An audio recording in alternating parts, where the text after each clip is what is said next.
Hello again, Ariel Helwani here for another edition of Ariel Helwani Meets. We've been doing these for almost a year now, and I have to say, I don't know if I've ever been more excited than I was leading into this one, because we have a living legend in our presence. Wow, you know this man, iconic, needs no introduction, the one and only Rey Mysterio is in the house. How are you, sir? Very good, It is such a pleasure, it is such an honor to be here with you, and it's really, really cool to be here with you because we are celebrating a really amazing achievement. Yeah. 20 years this month. That's crazy. With WWE. Yeah. Incredible. It felt like they went in the blink of an eye, man. I mean, 2002, I kicked off my career with WWE. And before that, I had been going hard since '89. So roughly about 32 years of being in this business. I'd love to talk to you about all of it if we can. First, let's start with this. July 25th, 2002. You make the debut, much anticipated. Your longtime fans were really excited about this. What, if anything, do you remember about that day? I remember everything leading into that day, which actually got me excited. First, you have to remember that WWE never had superstars with my size, my stature, so it was very hard to see like a Rey Mysterio-ish. If I can recall, the only one before me, probably Spike Dudley. You know, he was just small. But leading into me signing a contract with them, I just heard that Vince wasn't gonna be about signing little guys. So once that was signed, I was like, yes, I'm in. Now I just gotta make my appearance. And then about a month leading into July 25th, you would see the trailers, he's coming, and just like flashes of a bunch of stuff. I knew who it was, and I was cool, man. I was so excited. Then the next week they showed a little bit more, then a little bit more, until eventually he's here, Rey Mysterio. The ultimate feeling, man.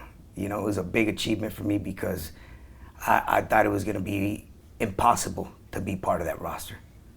Did you have to convince Vince, like how did you eventually get them to sign you? We knew who you were, like you were already established, you were already a big deal, but there was this sort of notion out there that he didn't like the smaller guys or wasn't so keen on having too many of them on the roster. So how did you eventually get them to sign you?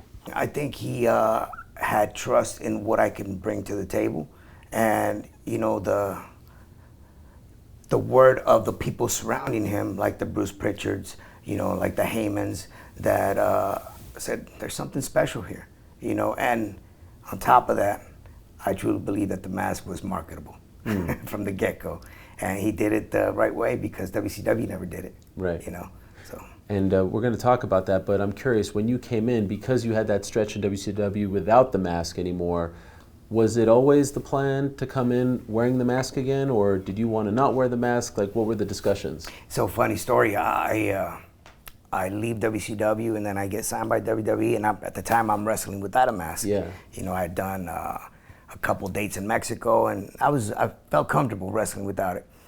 I go into OVW in Kentucky, and I started training before I went into WWE, before my first match. And during that week of training, a week before I debuted, they were like, Ray, Vince wants to see what outfit you're gonna wear. So I showed him a getup of what I was wearing at the time, baggy pants. I was wearing that Scott Steiner metal, like Excalibur vest. They were like, but where's the mask? I said, I'm not wearing a mask right now. Oh, no, Vince wants you to bring the mask back. I was like, oh, you guys should have told me. Wow. So I had a couple of days to put up an outfit together, which is the red one. And you know, it was special after that, man, because it had been almost 2 years wrestling without the mask. So bringing that back, and then bringing it back and getting it promoted the right way, you know, just felt good. I felt like I was on a run again, you know, from the beginning. It just felt like Rey Mysterio has a new beginning from this point on. And people forgot about me wrestling without the mask. You know, they accepted me like that, which is very cool. Was there any hesitation on your part to bring it back? Not at all. You were happy? Yo, yes, 1,000%. Yeah, I was, I'm not gonna say I was hoping, but when they said, no, they want you with the mask, or Vince wants you with the mask, I was like, all right, I'm in. So it gave me another level of excitement that I didn't have, that I had lost for a while now. You know, but at the same time, I was feeling comfortable wrestling without the mask. You know, it was, again, like a new beginning for me, starting all over. Putting it back on and just kind of being out there and competing, did that take some getting used to, or once you put it back on, is it just like you're riding a bike all over again? Exactly. Okay. It's like riding a bike all over again. Just throughout the years, I've gotten very claustrophobic. That happens when the door of the plane closes. I just feel like I tense up. So I just had to modify my mask.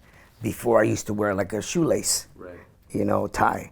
And then I went to an opening so you can see my head and a Velcro down here.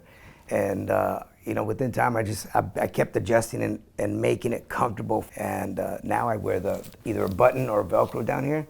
But that's part of me. Like to see Rey Mysterio without the mask, it's like you're missing something. Yes. Yeah. How many do you have? Man, I lost count. Over 1,000? But if we put my wife's purses and shoes next to mine, I think we're right about the same. Right. Do you think over 1,000? I would have to say yes, over 1,000 from some that I've given that they've ripped, or just a collection overall. It has to be over 1,000 easily. Is there one person who makes all of them? I have two guys. Two guys. Yeah, so I have my guy from Japan. He's from Osaka. His name is Masahiro Hayashi, and he's been doing my outfits since '95. Wow. And then I have a guy in Mexico City, Gustavo Bucio, that he's also been making my outfits since AAA. Wow. Yeah, crazy. And is there anyone in particular that means, at least to you, more than the others? Is there one that sticks out? There's outfits that really stand out, like the Daredevil one, WrestleMania 19.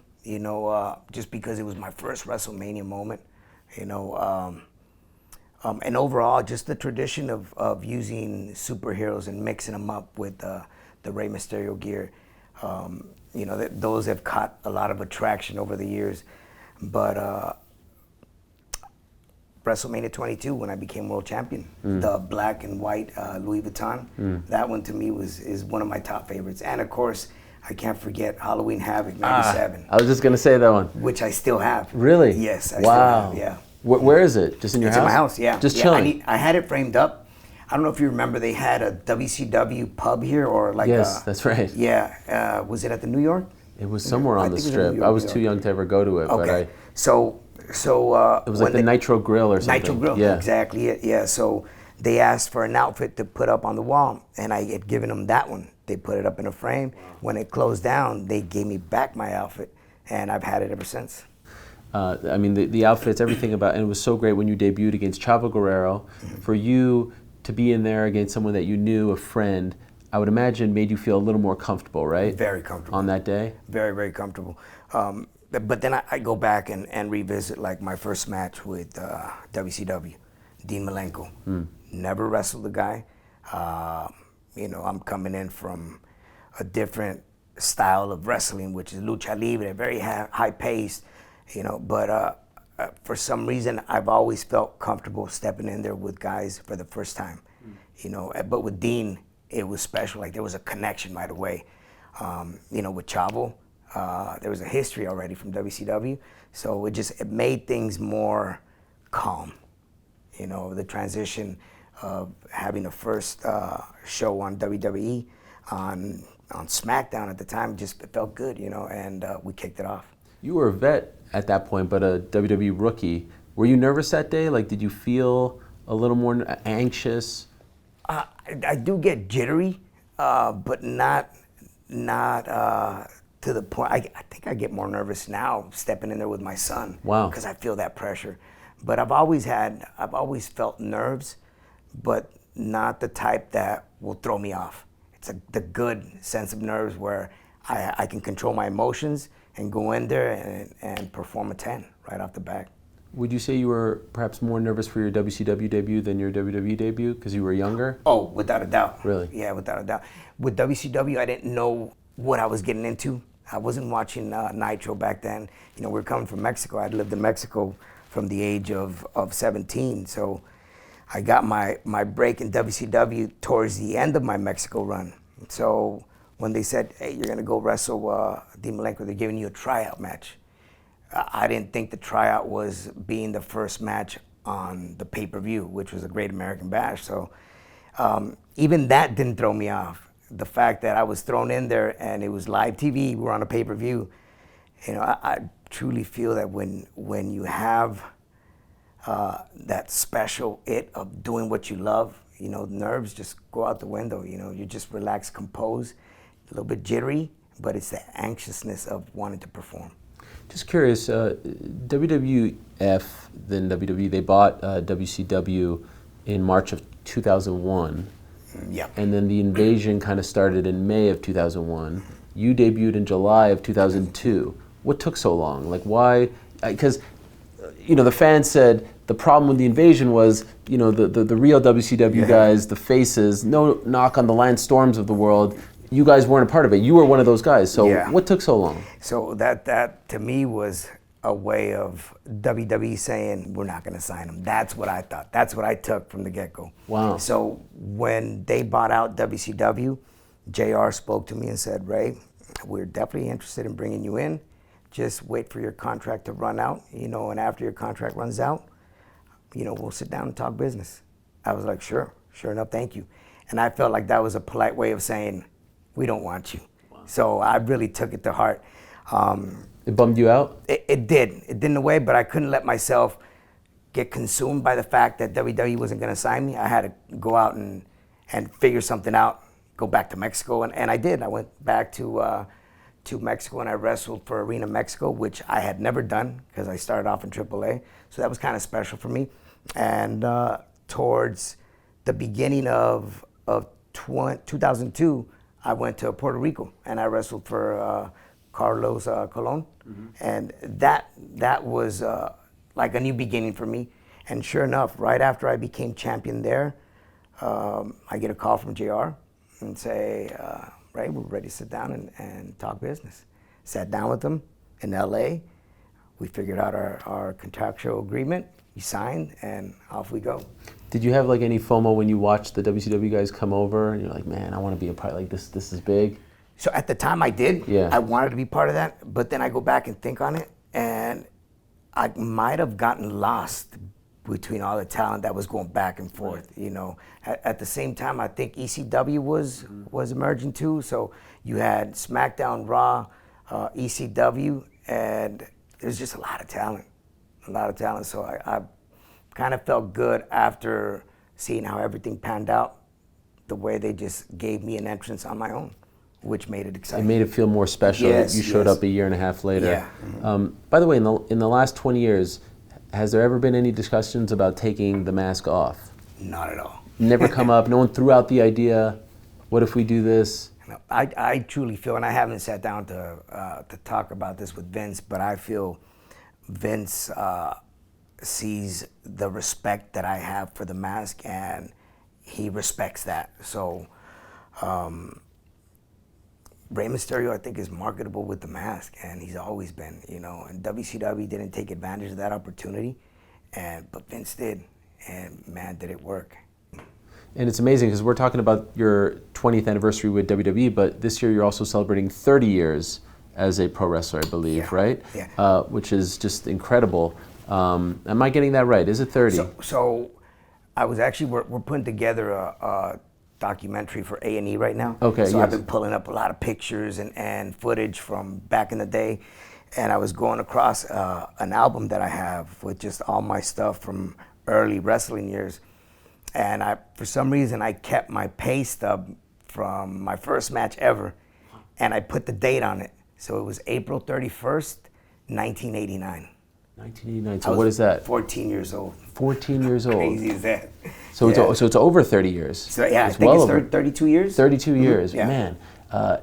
You kept the pay stub? That's crazy. Did you like? Why would you do that? Just because you knew that great things were coming? I want to keep because usually in the moment you're not thinking of, oh, I want this in 30 years from now, right? You know, at the time for me it was special. Like that was the thing to do back then, I guess. You know, for me it just felt like, wow, this is my first pay. I'm not going to spend it. How much was it for? I'm going to keep this. It was, I want to say it was 300 pesos. Okay, wow. Yeah, and I you're should have brought it 14. with me. So yeah, you open up the album and they put the money in a white envelope, the small envelopes, and on the envelope I wrote down the date, 1989, April 31st, and then I put the two bills like one stacked on top of the other. So it was 300 pesos total. You didn't want to cash that? No. Why? I don't know. That's pretty big money for a 14-year-old. For me, it was like, I'm going to remember this for the rest of my life. So at the time, it was something very special for me. And I look at it now and I think about it like, wow. Like never did I do it with the sense that, okay, I'm going to put this because I know I'm going to make much more later. Right. Nah, I just wanted to go in there and perform. And if the money came, cool. And if it didn't come, no, just give me an opportunity to step in the ring and do what I love to do. Did you even dream of like North American success? Like if someone would have told that 14-year-old that it would have panned out somewhat like it has, would you have believed that guy? So I think it was hard for me because it was always an obstacle to become a wrestler in the beginning, in the first place, because I was so small. And they would always tell me, you gotta gain weight. You know, you're too small in size. You gotta put some muscle on. So I was obsessed with doing whatever I could to just add a little bit of weight on, you know, and it was very hard. I remember wrestlers would tell me, drink a lot of beer. I was 15 years old, like, I can't drink beer, man.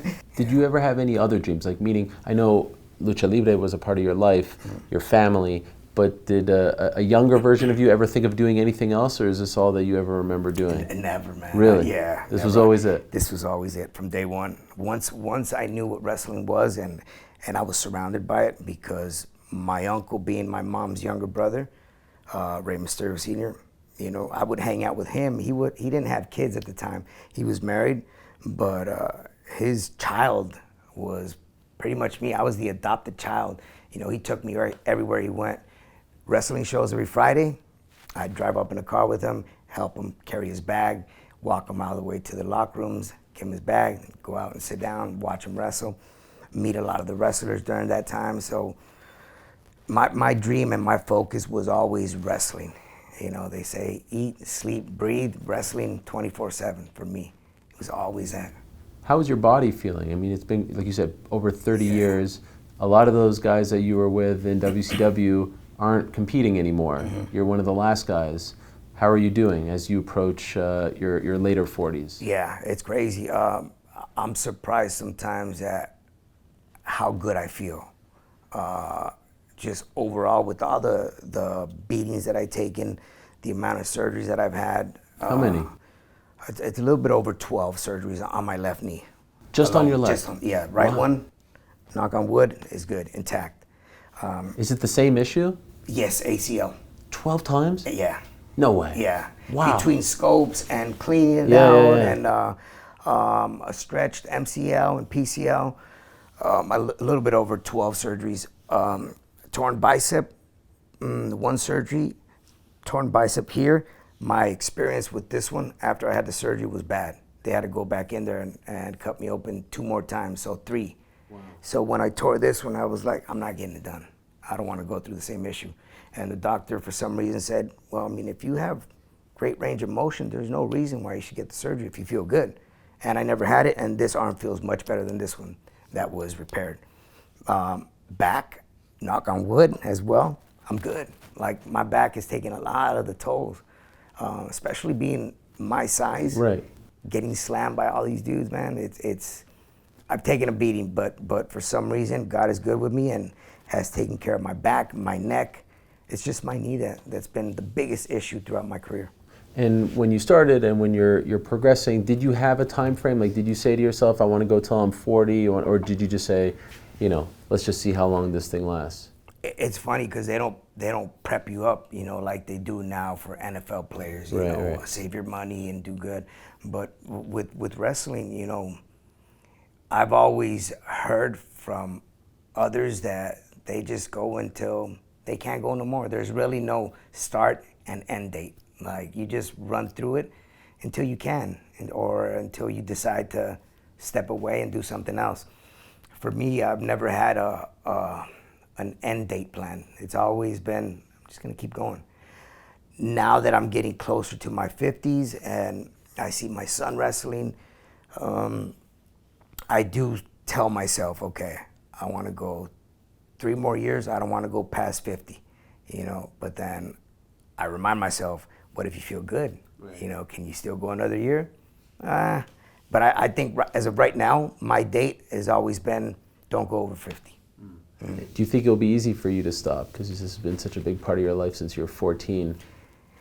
I think now at this point, it probably will be, just because I can see my son go, and that almost gives me a second life of I'm seeing myself through him, you know. So it's special to be able to see my son step in there and to have been given this opportunity, you know, with such short amount of time and had to be prepped up, you know. I feel like he's taking advantage of the opportunity. Still has a lot to learn, but I'm gonna be content with just being behind the scenes, helping him out grow, and I think I can see myself through that.